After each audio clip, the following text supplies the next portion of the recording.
둥둥 수요 특강 달을 가리키다.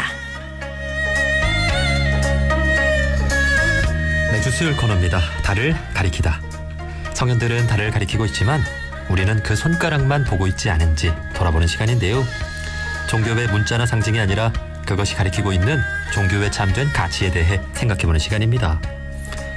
종교의 중요한 역할 중 하나는 우리 사회의 부조리를 바로잡고 약자를 대변하는 일이겠죠. 언론의 역할과도 다르지 않다는 생각이 드는데요. 개신교를 대표하는 기관인 한국기독교교회협의회에는 언론위원회가 있어서 사회의 부조리를 찾아 알리고 종교인들의 통찰과 각성을 촉구하고 있습니다. 최근 7월에 주목하는 시선으로 서울대 청소노동자의 죽음과 한국지식인사회의 빈곤을 선정했는데요. 이에 대한 이야기 나눠보도록 하겠습니다. 한국기독교교회협의회 언론위원회 시선선정위원이자 지역스토리텔링연구소 김태훈 소장님 만나보겠습니다. 소장님 안녕하세요. 네, 안녕하세요. 예, 반갑습니다. 자, 먼저 간단히 본인 소개와 인사를 좀 부탁드립니다. 네, 안녕하세요. 저는 지역 스토리텔링 연구소라고 하는 개인 연구소를 운영하고 있는 김태훈이라고 합니다. 이름에서도 나와 있듯이 지역이라든지 로컬의 이야기를 찾고 의미를 부여하고 강의도 하고 책도 쓰고 그런 일을 좀 하고 있는데요. 교회 협의회에 이제 언론에 참가한 것은 비교적 최근입니다. 2달 전에 6월달에 이제 시작을 해서 경력도 이제 막 시작한 막내라고 보시면 될 것 같습니다. 예. 네. 이 한국기독교교회협의회에 언론위원회라는 곳이 있었군요. 이 언론위원회에 대해서 소개를 좀 해주신다면요. 일단 한국기독교교회협의회라는 곳부터 좀 소개를 해드리는 게 순서가 아닐까 싶습니다. 이 교회협의회가 만들어진 건 일제시대거든요. 1924년입니다. 기독교 쪽으로 조금 아시는 분들은 아실 수 있는데, 그 당시에 이제 우리나라의 그 기독교를 선교하신 부분들이 좀 하나의 어떤 기관에 산 게 아니라 다양한 기관, 다양한 분파에서 이렇게 교회를 세웠습니다. 그러다 보니까 교회가 성장하면서 분파 문제가 많이 생겼어요. 그래서 이 조선이란 땅에서 협의체가 필요하다라는 인식하에 조선예수교연합공의회라는 게 처음 창립이 됐는데 그게 1924년입니다. 예. 연합운동, 일치운동이라고 보시면 될 것 같고요. 이게 일제시대 때 이제 일제 말기에 총동원령이 발동되면서 강제 해산이 됐다가 해방되면서 한국기독교연합회로 다시 연합운동을 시작했고요. 본격적으로 이제 활동을 시작한 건 1960년대와 70년대인데 이때 교회 일치운동을 전면에 내세우면서 지금의 이름인 한국기독교교회협의회라는 이름으로 제칭을 했습니다. 그래서 이제 기독교 내에서는 이 운동을 에큐메니칼 운동이라고 부릅니다. 그런데 이제 오늘 우리가 언론 얘기를 하게 됐는데 사실 이 협의회의 또 다른 정체성이 사회 참여거든요. 예. 사회 문제에 이제 참여하자는 건데 그게 1970년대 중반부터 시작이 됩니다. 1972년도에 그 당시 이제 박정희 대통령이었죠. 그때 이제 유신 독재 체제가 출범을 하게 되면서 그 어떤 부작용들이 1974년도에 본격적으로 드러나게 되는데 들어보신 분들은 아시겠지만 민청학년 사건이라든지 제2차 인혁당 사건이라든지 이런 어떤 인권 문제가 굉장히 불거지게 될 때 그때 뭔가 이렇게 권력에 견제하고 비판하는 목소리가 필요하다는 인식하에 처음으로 인권위원회가 신설이 되는데 이 인권위원회가 어떻게 보면 사회 참여의 출발점이라고 보시면 될 것 같아요. 네. 그 이후에 노동 문제라든지 여성 문제라든지 통일 문제 등에 계속 참석을 했고요. 그리고 1987년 6월 항쟁 때도 시국 대책위를 세워서 우리나라 민주운동에 좀 상당 부분 기여를 한 역사를 가지고 있습니다. 제가 속하는 언론위원회는 비교적 최근인 2015년도에 출범을 했거든요.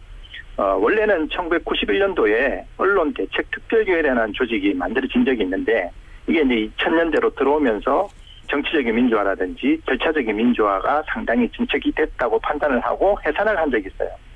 그런데 2010년대 중반으로 들어오면서 다시 이제 권력과 언론이 결탁하는 흐름이 좀 도드라지게 되고 최근에 잘 아시겠지만 매체 환경이 너무 바뀌지 않았습니까? 네.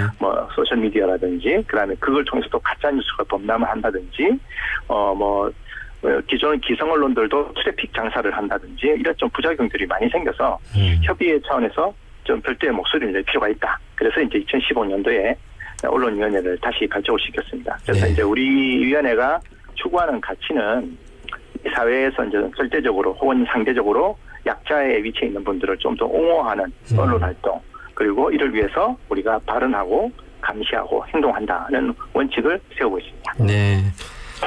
한국기독교교회협의회 NCCK라고도 하는데 우리 사회의 개신교를 대표하는 기관이고 이웃 종교와도 소통하면서 건강한 사회 참여 운동을 해오고 있다가 지난 2015년에 언론위원회까지 이렇게 설립을 했는데요.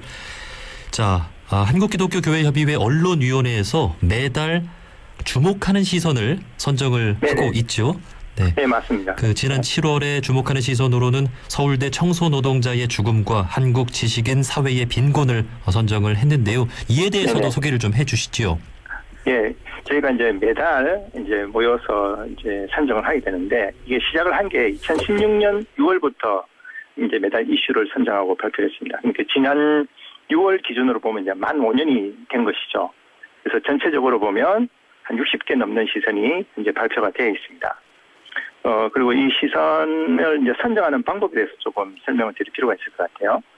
저희 위원회에서 매달 이제 주제를 선정하기 위한 회의를 개최하고 그리고 그 회의에서 이제 토론을 해서 주제를 선정하게 되는데 좀 더 이제 상세하게 좀 내용을 말씀을 드리면 회의 전에 이제 각 위원들이 각자가 생각하는 이달의 어떤 주제를 시선을 한 두세 개를 단톡방에 올립니다. 그럼 이제 그 내용을 전체적으로 보고 뭐 주제가 겹치는 부분도 있고요. 아니면 이제 토론을 하다 보면 이제 주제가 이제 한 주제로 모여지게 되는데 그 최종적으로 이제 마지막 한 차례에 모여가지고 협의 과정을 거쳐서 이제 최종 시선을 채택을 하고 그 다음에 누가 집필할 것인가 이렇게 선정하기도 합니다. 그래서 이번 이 지난달에는 코로나 때문에 이제 화상회의를 했는데 그 과정을 통해서 이제 제가 집필하는 쪽으로 이제 선정이 돼서 제가 쓰게 됐습니다. 예. 자, 지난 7월의 주제에 대해서 또 이야기를 나눠볼 텐데 서울대 청소노동자의 죽음을 이번 주제로 선정한 배경은 무엇일까요?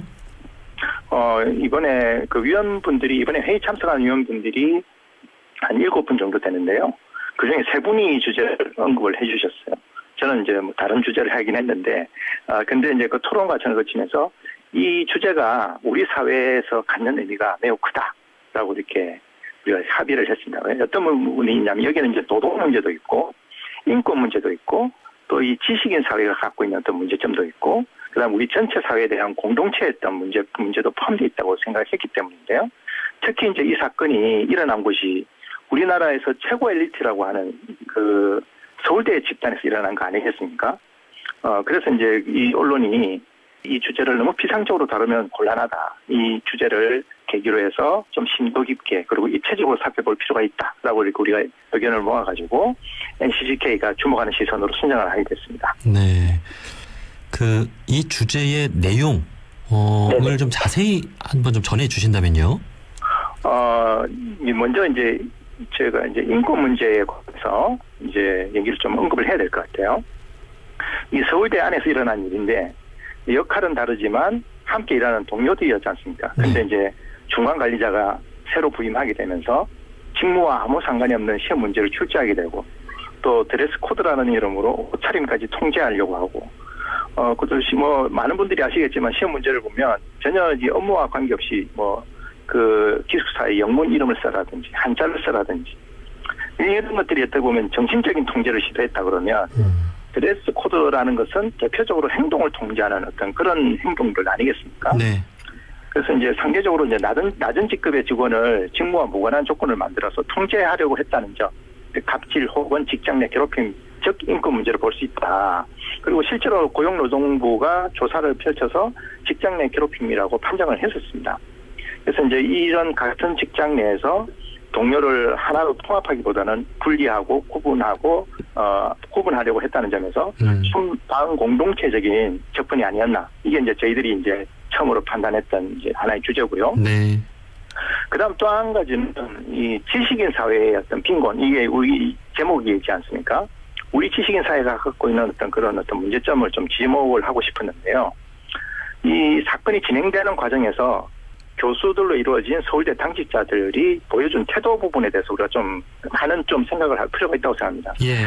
그 직속 책임자였던 학생처장이 그리고 이제 이 문제를 일으킨 그 중간 관리자와 직간접으로 연결돼 있던 교수들이 이 사건이 진상이 드러나기도 전에 미리 결과를 예단을 하고, 뭐 노조를 비판한다든지, 그 피해자들이 속고 있다든지, 뭐 이런 좀 태도를 보이는 부분에 있어서 많은 분들이 좀 실망을 했거든요. 네. 특히 이제 그 학생처장이었던 그 페이스북 글이었나요? 그걸 보니까, 예를 들어서 중앙관리자가 그 영어 한문 쓰기 시험 같은 경우는 그 요즘 서울대 기숙사에 외국인들이 많이 있으니 외국인과 소통하기 위해서 그런 실력을 쌓기 위해서 만든 시험이다. 라든지. 드레스 코드 같은 경우는 퇴근하는 분들을 좀 편하게 해주기 위해서 그런 코드를 한 거다. 자존감을 높여주기 위해서 한 거다. 이런 식의 어떤, 뭐랄까요. 이제 요즘 젊은이들 말로 표현을 빌리면 이제 그 실드 친다 그러거든요. 좀 이렇게 보호해주는 언어. 근데 이런 것들을 당직자가 그리고 이제 그 교수가 직접 그런 얘기를 한다는 것에 대해서 조사도 결과도 나왔는데 이런 것들을 보면서 좀 이 집단주의적인 발상이 아닌가, 자기 조직에 관한, 자기 조직을 지키기 위한 행동이 아닌가, 이런 좀 비판을 좀 했었고요. 그리고 이제 이 글을 쓰다가 좀 서글펐던 그 부분은 그 아까 제가 좀 비판했던 교수님들이 객관적으로 보면 또 굉장히 또 건강한 시선을 가진 분들로 보인다는 겁니다. 예를 들어서 이제 문제가 됐던 학생처장 그분이 2017년도에 코리아 아젠다 2017이라는 책을 공동 집필을 하셨어요. 근데 거기에 거기에서 이제 헌정위기와 공화주의의 복원이라는 글을 발표를 하셨는데, 제가 그 문구를 한번 좀 인용을 해보겠습니다. 그분이 쓴 글요. 지금 누리는 부와 권력은 내 것이 아니라 잠시 공중으로부터 위탁받은 것이라고 생각하는 사람은 아무리 자신보다 가난하고 힘이 없는 사람이라도 함부로 대하지 않는다.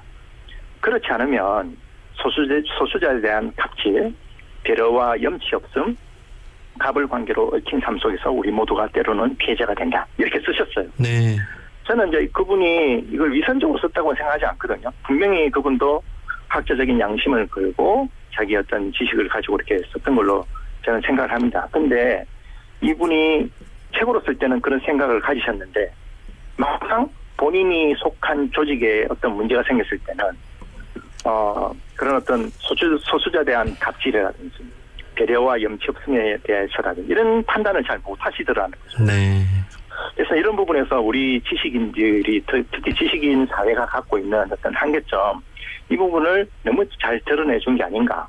그런 면에서 우리 지식인 사회에 깊은 성찰이 필요하다라고 저는 글을 썼습니다. 네. 이 지식인 사회라고 하면 우리 종교인들도 다 포함이 될 것 같습니다. 네. 옳은 말만 하지 옳은 행동은 없는 그런 모습도 참으로 많고, 또 자신이 속한 집단의 잘못에 대해서 비판하거나 바로잡으려는 노력은 하지 않는 그런 모습들도 많이 있음을 우리가 되돌아보게 됩니다. 자, 언론의 역할 그리고 종교의 역할, 이렇게 공통적으로 우리 사회의 부조리를 찾고 바로잡는 일이라고 볼 수 있을 것 같은데, 그동안 한국기독교교회협의회 언론위원회가 해온 역할과 또 활동에 대해서도 간단히 소개를 좀 해주시죠. 제가 앞서 말씀드린 것처럼 이제 매주 1회씩 이제 주제를 선정해서 발표를 하고 그거를 이제 언론에 배포도 하고, 그다음에 1년이 지나면 그것을 묶어서 책으로 이제 내고 있습니다. 뭐 대중적으로 굉장히 많이 알려진 건 아니지만 그래도 이제 우리 언론에 종사하시는 분들께 조금이라도 어떤 그 생각하는 어떤 가이드라인, 생각하기 위한 어떤 중거점을 제공하기 위해서 저희들이 노력을 하고 있고요. 작년 같은 경우에는 작년 초부터 이제 코로나 문제가 크게 터지지 않았습니까? 그래서 이제 작년 같은 경우는 코로나 공포에 관한 어떤 문제, 그러면 이제 지금 뭐 대선 국면에서 굉장히 이슈가 되고 있지만 기본소득에 관한 문제, 그다음에 또 그 선거를 또 휩쓸었던 부동산 어떤 문제라든지, 네. 행정 수도 이전의 문제라든지, 그리고 이제 기독교 내에서도 굉장히 비판을 많이 받고 있는 뭐 정광훈 목사교의 어떤 극우 활동에 관한 어떤 비판이라든지, 그다음에 이제 우리가 또 언론위원회니까 또 이제 기성 언론이 이제 일으키고 있는 여러 가지 어떤 문제에 대한 비판, 이런 것들을 이렇게 계속 이제 발표를 하고 있습니다. 그래서 네. 이번에 오는 방송에서 저희 내용을 가지고 이렇게 인터뷰를 해주신 것처럼 저희가 이제 내놓는 시선들이 또 다른 언론에게 또 공감도 받고 또 논의가 확장되고, 이런 걸 통해서 또 저희도 이제 위원회 활동이 좀 더 보람을 느끼지 않나 이렇게 생각을 합니다. 예. 자, 물론 개신교를 대표하는 뭐 CBS 네. 기독교 방송이 있습니다만은 우리 원음방송은 우리 종교계 전체가 함께 화합하고 협력해서 좋은 세상을 만들고자 하는 취지로 이 둥둥을 진행하는 만큼 이 언론위원회에서 선정한 주목하는 시선 매달 저희와 좀 인터뷰를 나눠봐도 좋을 것 같습니다. 아유, 저희도 큰 영광이 될 것 같습니다. 예. 자, 앞서 말씀드린 대로 언론의 역할이면서 종교의 역할이기도 한 것이 바로 우리 사회의 부조리를 찾아서 바로 잡고 우리 사회의 각성 또 우리 종교인들의 어떤 참여를 독려하는 일일 텐데요. 우리 종교인들이 좀 앞으로 좀 어떤 역할을 좀 해야 한다고 보십니까? 일단 이제 제가 속한 이제 기독교 쪽에는 그 명확한 메시지가 있죠. 이제 그 성경책에 나오는 이제 예수께서 말씀하시는 소금과 빛이 되라 뭐 이런 말씀이 있는 것처럼 종교를 좀 이렇게 신봉하는 분들은 조금 일반 분들이랑은 다른 삶을 살 각오가 되신 분들인 것 같아요. 예, 뭐 소금과 빛으로 뭐 비유를 한다면 소금처럼 좀 남들보다 먼저 좀 희생할 각오를 좀 하고 또 주변이 어둡더라도 나라도 먼저 빛이 좀 비어야 된다. 저는 이게 이제 일종의 예언자적인 삶이라고 생각하거든요. 이 예언이라는 게 미래를 맞추는 그런 예언이 아니라 마땅히 살아야 될 삶, 그리고 우리 공동체가 추구해야 될 비전 이런 것들을 어렵더라도 힘들더라도 살아내고 또 발언을 하고 또 그 같은 뜻을 가진 사람들과 같이 어깨를 나누고 연대하는 이런 것들이 종교인의 삶이 아닐까 싶습니다. 저도 이제 이번 기회를 통해서 원음방송과 이제 원불교 쪽에 계신 분들을 동부를 아주 얇게 했는데요. 예. 이게 이제 둥글다는 의미가 굉장히 크더라고요. 그래서 그 둥글음을 통해서 같이 하나가 되고 같이 통합하는 이런 그리고 그 종교 간의 어떤 화합과 연대 그리고 더 큰 가치를 함께 추구해가는 이런 것들에 동참을 한다는 데 대해서 그래서 굉장히 좀 영광스럽게 이 시간을 생각을 하고 있습니다. 네, 종교의 역할이라고 하는 것은 다 통할 수밖에 없는 것 같습니다. 예, 그 앞서 말씀해주신 종교의 예언자적인 역할이라고 하는 것, 지금 이 시대의 문제를 통찰하고 더 나은 미래를 만들고자 하는 그런 노력 아니겠습니까? 맞습니다. 네, 앞으로 우리 종교들이 서로 더 이해하고 화합하고 협력해서 아름답고 평화로운 세상을 위해서 좀 노력을 해 나갔으면 합니다. 자, 그리고 지금 작가님께서는 지역 스토리텔링 연구소 소장이자 또 작가로도 활동을 하고 계시는데요. 어떤 일을 하고 계시는지 좀 마지막으로 좀 여쭙고 싶습니다.